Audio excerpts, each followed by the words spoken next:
Magandang araw, ako po si JM De Jesus para sa Pasada Balita ngayong alas 4. Inatasan na Malacañang ang lahat ng ahensya ng gobyerno na ipatupad ang 2024 National Disaster Response Plan o NDRP upang masiguro ang malinis at maayos na tugon sa oras ng kalamidad.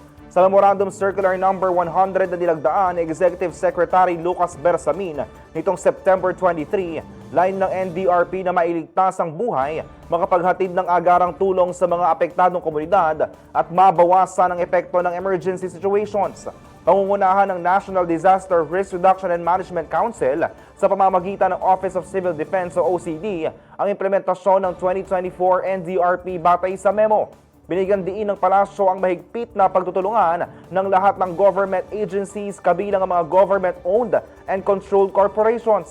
Gayon ang mga LGU para sa matagumpay na pagpapatupad ng NDRP. Katuwang din ng OCD ang Presidential Communications Office para sa epektibong pagpapalaganap ng wastong impormasyon tungkol sa programa. Ang pondo para sa pagpapatupad ito ay magmumula sa kasalukuyang budget ng gobyerno at LGUs, alinsunod sa umiiral ng mga batas at regulasyon. Epektibo ang mga direktiba na nakasaad sa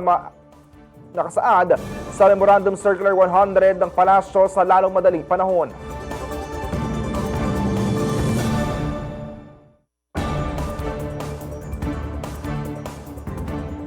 Abangan ang iba pang mga balita mamayang alas 6 ng gabi sa CLTV 36 News. Ako po si JM De Jesus. Magandang araw.